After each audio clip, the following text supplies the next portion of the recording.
and we will get started.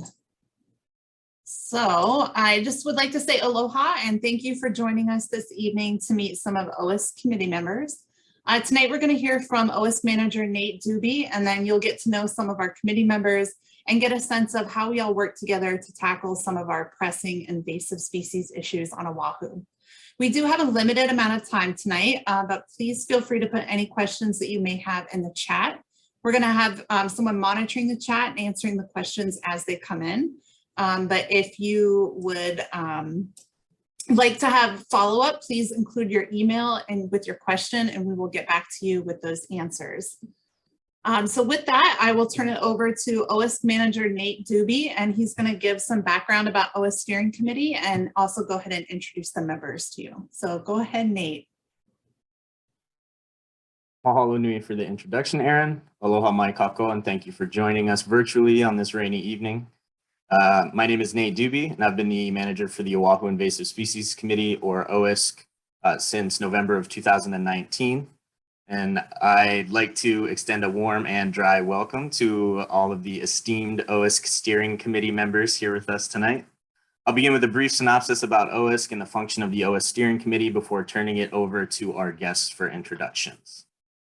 So a little bit about OISC. We are a voluntary partnership of private, governmental, and nonprofit organizations and individuals united to prevent the new invasive species infestations on the island of Oahu, to eradicate incipient species, and to stop established invasive species from spreading. OISC works to eradicate those species that, if left uncontrolled, will so severely disrupt the island's ecosystems that essential services such as aquifer recharge would be lost. OISC works with private and public partners and maintains the support of our private landowners who allow us access to their property for invasive species control. Our program works across all land ownerships to fill the gaps between the island's invasive species management regimes, and we're a complement to the natural resource management work of our county, state, federal, and private conservation partners. OISC was founded in 2001 by a concerned group of land managers from agencies across the island after a decade of mostly volunteer work surveying for and controlling fountain grass and Miconia. In 1991, Betsy Gagne, a botanist who worked for Haleakala National Park, traveled to Tahiti and witnessed the damage Miconia calvescens was causing the forest over there. And when she returned, she detected Miconia in Hana. Betsy and other Maui conservationists raised the alarm around the state. And at the same time, the spread of fountain grass on Oahu had begun concerning Oahu conservationists as it began to replace koa forests on Hawaii Island and increase the frequency and destructiveness of the brush fires over there. That group of original volunteers became the OISC Oversight Committee, known now as the OISC Steering Committee, or the OISC Committee for short. The OISC Committee serves as a support system for the organization by providing invasive species management expertise to guide general OISC strategy. OISC holds quarterly steering committee meetings where the manager provides updates to the committee about progress towards eradication, funding outlooks, and any information necessary for the strategic decision-making process.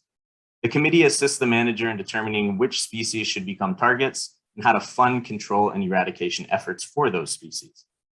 In utilizing a strong partnership network, OISC is able to expand our efforts beyond funding and capacity limitations that often occur in order to maintain the necessary level of control effort for each of our target species.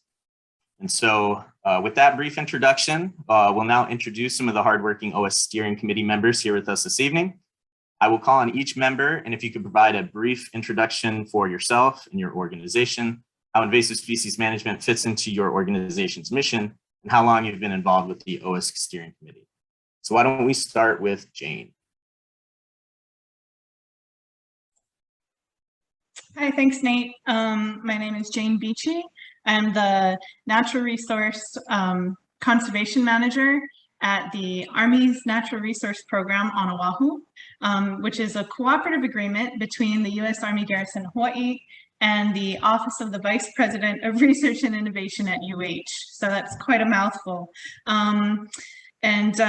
I guess I've been involved with OISC kind of since the beginning. I was a new hire at that time with ANRPO, and so I got to sit in on some of the early meetings as OISC was getting formed. invasive species are a really big part of the Army Natural Resource Program's work and mission here on Oahu. Our kind of overall overarching mission is to provide protection for endangered species. So we have a very specific endangered species focus, but we also are tasked with mitigating the impacts of Army training. And one of those impacts is invasive species. So we do a lot of work with invasive species as a result. And it's kind of a good kind of mix of things. We get to work a lot with our federal partners at the Directorate of Public Works with the Army, and try to work at kind of spreading that, educating our military partners about invasive species issues, and that ranges from soldiers to the range division staff to kind of all different levels there, and try to do education and outreach about the threat that invasive species pose, and also trying to get soldiers and others to practice good sanitation. So that's kind of one aspect. And then another aspect is kind of the hands-on field work. Hands-on field work for invasive species. So that includes targeting specific high-value invasive species that we find on Army lands and on partner lands like state lands, where we spend a lot of time as well. And so maybe we'll target some of those for eradication, things like devilweed and fountain grass in select areas. And then some of it is also habitat restoration around our endangered plant species. So we kind of do a wide variety. We also do a lot of surveys on roads and trails looking for new invasive species. So we're really happy to be a part of OISC, because it's a way for us to contribute to the larger conservation community and be a part of larger discussions about invasive species issues. All right, thanks so much. Thank you very much, Jane. And how about let's go to Josh. Hello, I'm Josh Fisher. I'm an invasive species biologist with the Pacific Islands Fish and Wildlife Office. There are many departments within the Fish and Wildlife, and I serve within ecological services. The Fish and Wildlife Service is one of the primary federal agencies that administers the Endangered Species Act. And invasive species are incredibly significant for our agency, as they pretty much impact every aspect of our efforts to recover threatened and endangered species with our partners. And for the Pacific Islands, and especially the Hawaiian Islands, they're island ecosystems, and those are really are especially vulnerable to the impacts of invasive species. So it's something that we work with our partners and are constantly dealing with a range of issues related to their impacts. I joined OISC in 2003 and had worked with them for about 4 years. And then after that, for the last 14 years, I've been off and on involved with the steering committee. Great, thank you so much, Josh. How about JC?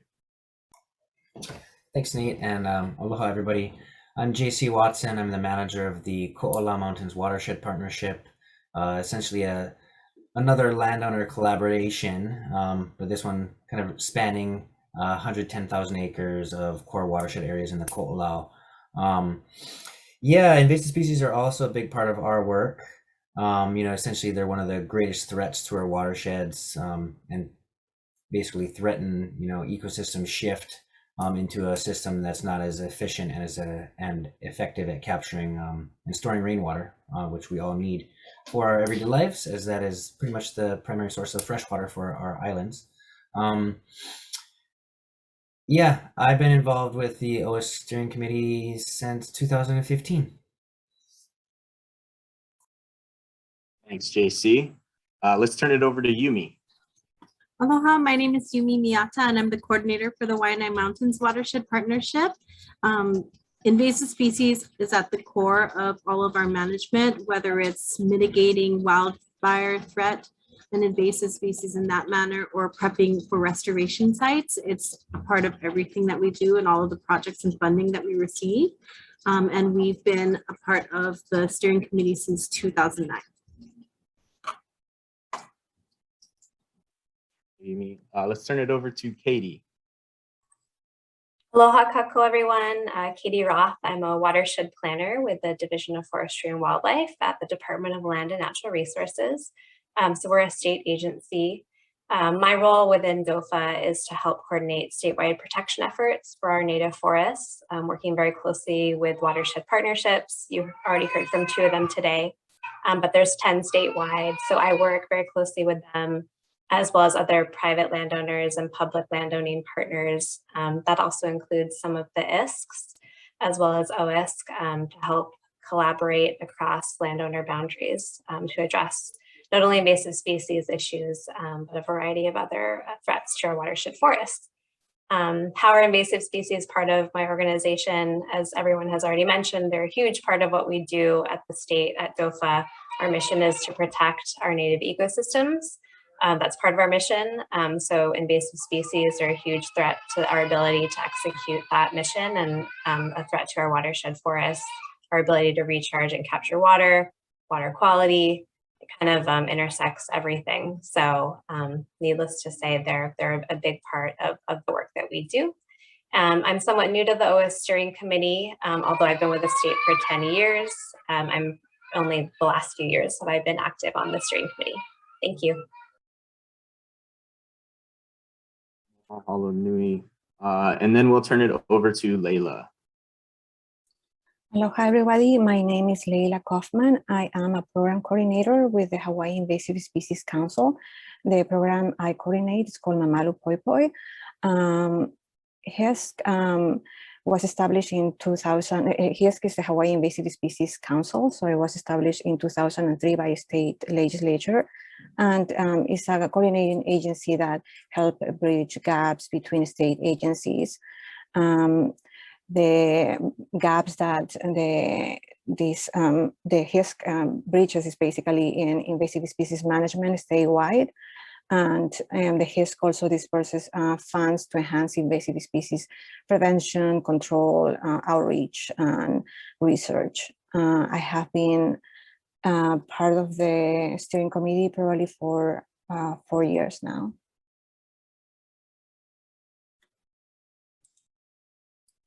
Hey, Layla, thank you, and welcome again to all of our guests and everybody who is here on the call. We are going to start our question and answer portion, so I will turn it back over to Erin, and we'll get started. Yeah, thank you, Nate. So I would like to start out, we talked about how everybody works with invasive species, and invasive species are part of the organization. So Katie, we'll start with you. Just the question would be, what is the difference between the mission of the watershed partnerships, and how does that differ from the mission of the invasive species committees? Thanks, Erin. I would say missions align because they're both interested in protecting our native ecosystems. I would say one of the major differences between the watershed partnerships and the ISC is the watershed partnerships are primarily focused on work in our upper Mauka watershed forests, whereas the ISC tend to work in more Makai lands, although there are cases where we have invasive species that are threatening our Mauka forests as well. OISC, as well as other ISCs, also are focused on targeting incipient invasive species populations. So those would be in species that haven't yet established yet, and there's still the potential to eradicate. Watershed partnerships, while they do sometimes work with incipients, also will help control non-native invasive species that are well established in our watersheds, but they may be incipient to these Mauka areas. So trying to really hold that line of invasions so they don't creep and encroach further into our native ecosystems and habitats. So they're very similar, but also have these kind of different geographic focuses, but also collaborate on a lot of different projects as well. So I think that's important to keep in mind, that there are distinct agencies and entities, but they do collaborate quite frequently. And that's part of the role that I have with DOFA, is to ensure that level of collaboration that's occurring across both groups. Thank you, Katie. Yeah, it's nice to see how we have that overlap with our missions, but we all have very unique and specific roles. So I guess that's a nice tie into a question for JC and Yumi. Can maybe, Yumi, you could start out. How is participating in partnerships like OISC and being part of OISC steering committee helped your mission out? I think the number one thing for us is it's a great way to connect with different organizations and just kind of compare what other folks are doing and learn from their techniques and the challenges they face managing our watersheds, and then bringing that back and applying it specifically to our own issues and challenges in Waianae. I think that's the top thing for us, is being able to share that wealth of knowledge from all of you. Yeah, for me, honestly, it's in the collaborative proposal development.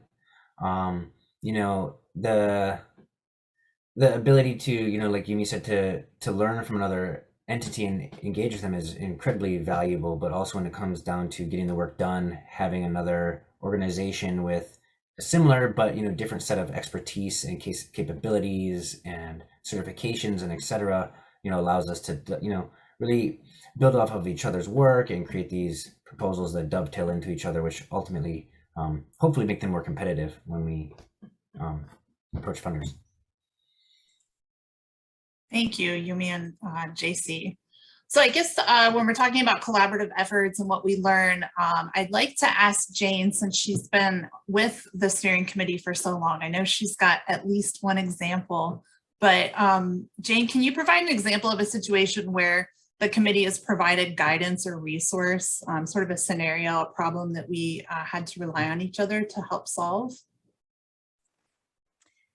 Thanks, Erin. Yeah, I think, you know, it's really interesting being part of a group like OISC, because I think the questions and the needs of like what's been needed from the steering committee has changed a lot over the years. I think in the early days, there was a lot of, sometimes there was a lot of like need for discussion of fieldwork techniques and like, how do we reach that crazy valley with that Myconia in it? And maybe partners who have rappelling experience will go out and help out the OISC crew.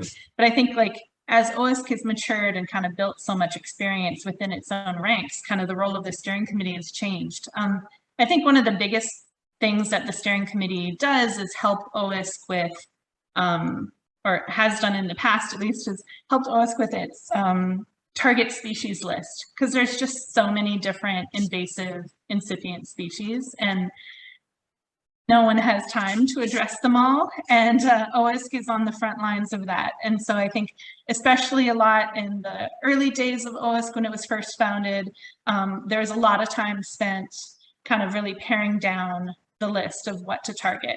And then over the years, that list has kind of come up again when the early detection surveys happened across the entire island. Then there were tons of meetings about, okay, what was found?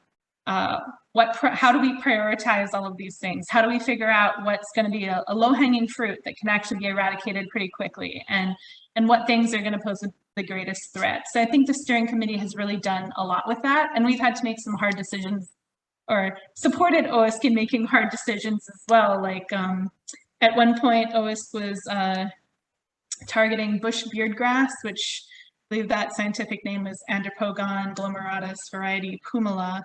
And that was in Halawa and Oahu Manu, and there's just a lot of time spent, a lot of field hours. You know, it had a really high weed risk assessment score. It posed a big threat to some very native habitat, and in the end, OISC said that OISC staff said it was really hard to foresee any kind of eradication happening. And so there were a lot of meetings about that, and the steering committee supported the eventual decision to drop that as a target.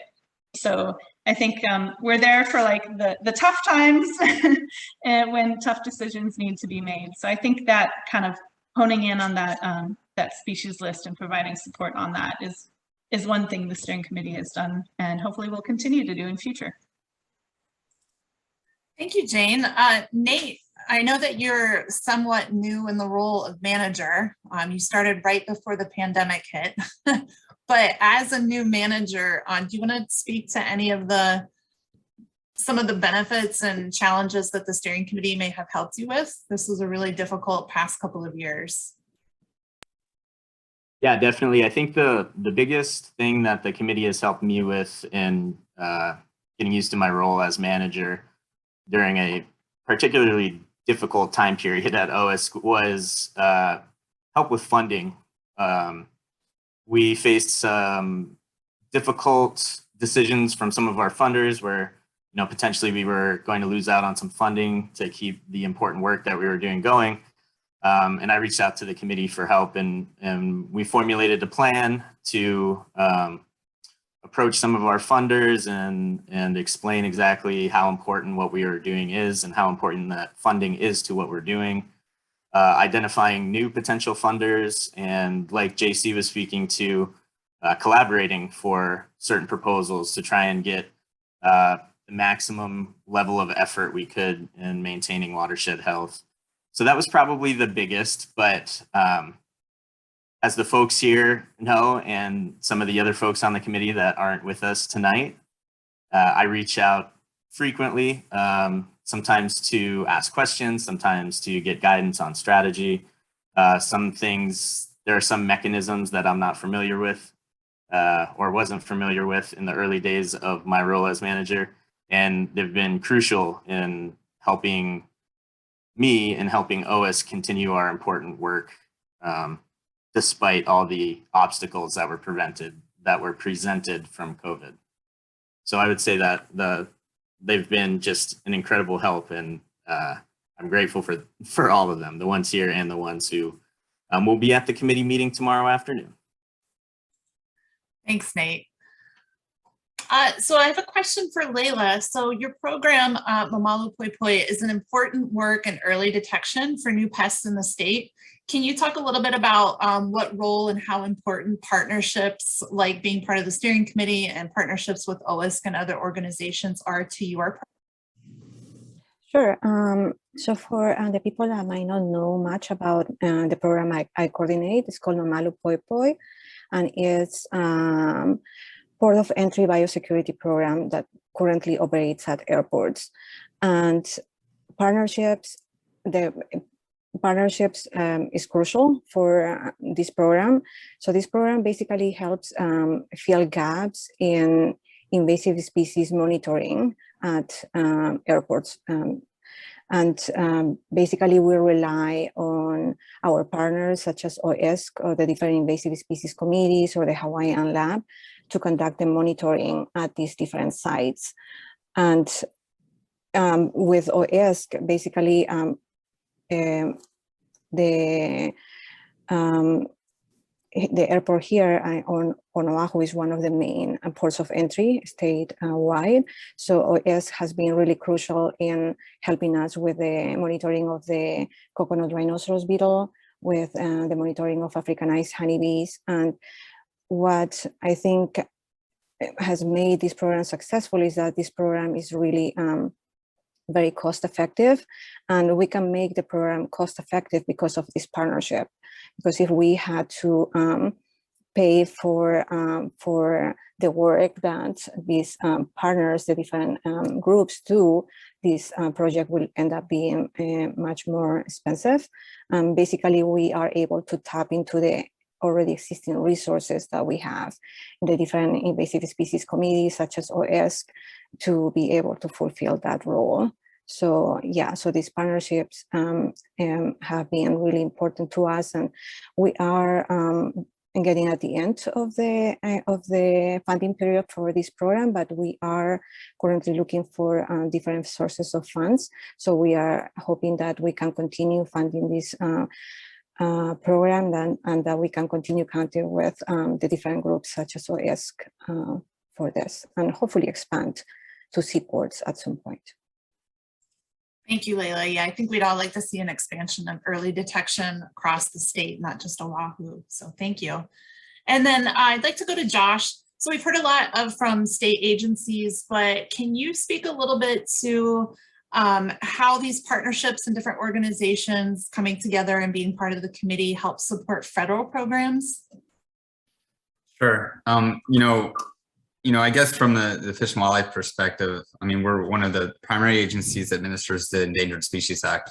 But we really can't do that alone, and the partnerships are really key to being successful. And really everybody here and a whole bunch of other people are really key to making that happen. Within our agency, right up front and center, the importance of partnerships are reflected in our mission statement. The mission of the Fish and Wildlife Service is working with others to conserve, protect, and enhance fish and wildlife, plants, and their habitats.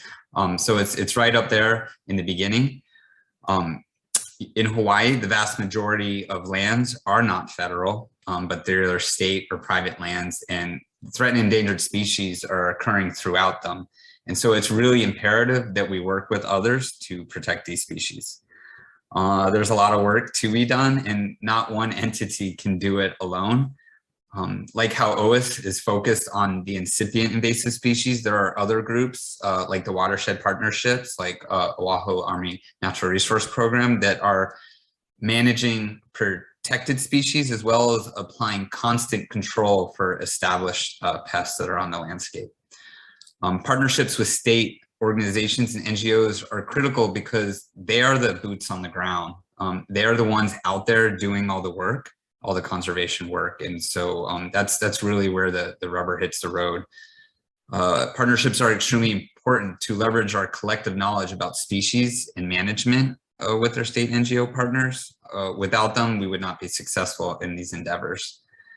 In terms of invasive species, partnerships with the OISC and NGOs, they've proven to be critical, mainly because they have more flexibility. They can ramp up quickly. They have greater ease with engaging with the public and others to meet the specific invasive species challenges, which are unique to our island community. Great, thank you, Josh. Yeah, that's a nice tie-in that we often don't think about, that the connection between endangered and threatened species not always being on federal land. So it's a nice point to make that you work with agencies. Just the final question, I'd like to throw it back to Nate. We have just a few committee members here, but we have more committee members. And I'd like to ask you about a little bit about them, but also about our chair. Who's our chair? Sure. So the current OISC Steering Committee Chair is Sean Mora. He's a senior environmental scientist for the Hawaiian Electric Company. Unfortunately, he couldn't be here tonight, but he sends his regards. He's coming up on the end of his second 2-year term as the OISC Committee Chair, having served in the role for the last 4 years. Typically, the OISC Committee Chair will serve a single 2-year term, but with the transition of a new manager, he agreed to stay on for an additional term. So that was really great and really helpful for me. In the next few weeks, we'll be accepting nominations of current committee members to fill the committee chair opening for the 2022 through 2023 term. But the committee chair is responsible for providing, similar to the committee members, providing support and guidance to OISC and the OISC committee in a variety of ways. But while each committee member provides insight based on their expertise, the chair tends to work more directly with the OISC manager to help guide strategy and assist in difficult decisions that Jane had mentioned previously. So the chair also takes a lead in assessing the performance of the OISC manager. And the chair will work with the OISC principal investigator for the Pacific Cooperative Studies Unit at the University of Hawaii, which is the entity where our program is housed under. And they'll talk to different OISC committee members, OISC employees, OISC partners to gather some information to evaluate me or whoever's in the OISC manager role on an annual and semi-annual basis, which is really helpful for me. It's always good to hear, where your strengths are and where you need to improve. And I guess some of the highlights under Sean's tenure as OISC chair, he helped a lot with the ongoing detections for rapid ohia death. He was there for the Nio thrips outbreak of 2018, which was a particularly difficult time for OISC. And one of the major things that he's leaving us with are donation of trailside boot brush stations for rapid ohia death decontamination. It's really good to expand our conservation partnership with a group that doesn't focus on conservation so that we can get our messaging out there. So we're really grateful for all of his support, and we hope he continues to be an active member of the OS Steering Committee, and we look forward to the next committee chair. Great, thank you. So that went by really quick. It's 6 o'clock. I really appreciate everyone taking the time. We will be sharing this on our YouTube and our Facebook. If you have any questions, you can contact us at oisc@hawaii.edu. We're happy to share everyone's information if you have any further questions. But I would like to leave this with everybody, just mahalo. And it's nice to see so many different organizations across the islands working together for one larger mission, and that is conservation and preservation of our watersheds. So mahalo and take care. Thanks, everybody. Good to see you again. Thank you. Aloha, Hallelujah. everybody. Thanks, Nate. Mahalo. Aloha.